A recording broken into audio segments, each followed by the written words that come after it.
அனைவருக்கும் வணக்கம். சற்று முன் வெளியான முக்கிய அறிவிப்பின்படி மக்களே உஷாராக இருங்கள், மீண்டும் வங்கக்கடல் பகுதியில் உருவாகிறது ஒரு புதிய புயல். தமிழகத்தில் இன்று முதல் அடுத்த 5 நாட்களுக்கு கனமழை எச்சரிக்கை. இதை பத்தி விரிவாக தெரிஞ்சுக்கணும்னா இந்த வீடியோவை கடைசி வரைக்கும் ஸ்கிப் பண்ணாம பாருங்க. வீடியோக்குள்ள போறதுக்கு முன்னாடி இந்த வீடியோக்கு ஒரு லைக் பட்டனை பிரஸ் பண்ணிக்கோங்க. இப்பதான் நம்ம சேனலுக்கு ஃபர்ஸ்ட் டைம் பாத்தீங்கன்னா சப்ஸ்கிரைப் பட்டனை பிரஸ் பண்ணிக்கோங்க. கூடவே பெல் ஐகான் பட்டனையும் பிரஸ் பண்ணிக்கோங்க. வாங்க வீடியோக்குள்ள போகலாம். அண்மையில் உருவான பெஞ்சல் புயல் தமிழகத்தில் சேதத்தை ஏற்படுத்திய நிலையில் வங்கக்கடல் பகுதியில் இன்று புதிய காற்றழுத்த தாழ்வு பகுதி உருவாகுவதாக வானிலை ஆய்வு மையம் தெரிவித்துள்ளது.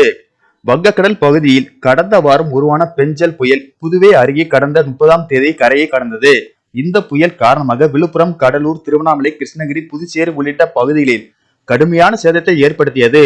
புயல் பாதித்த பகுதிகளில் தற்போது வரை சீரமைப்பு பணிகள் நடைபெற்று வருகின்றன.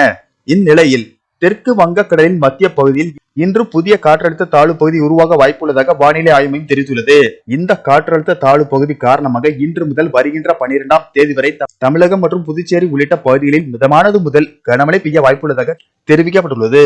இதன் காரணமாக இன்று தமிழகம், புதுவை மற்றும் காரைக்கால் பகுதிகளில் ஓரிரு இடங்களில் இடி மின்னலுடன் கூடிய லேசானது முதல் மிதமான மழை பெய்யக்கூடும் என்றும், குறிப்பாக டிசம்பர் 11ஆம் தேதி மயிலாடுதுறை, நாகப்பட்டினம், திருவாரூர், தஞ்சாவூர், புதுக்கோட்டை மற்றும் ராமநாதபுரம் மாவட்டங்களில் காரைக்கால் பகுதிகளில் ஓரிரு இடங்களில் கனமழை பெய்ய வாய்ப்புள்ளது.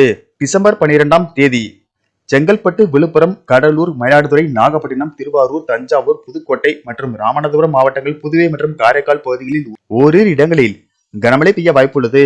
சென்னை மற்றும் புறநகர் பகுதிகளை பொறுத்தவரை அடுத்த 48 மணி நேரத்திற்கு வானம் ஓரளவு மேகமூட்டத்துடன் காணப்படும் என்றும், நகரின் ஒரு சில பகுதிகளில் அதிகாலை வேளையில் லேசான பனிமூட்டம் காணப்படும்.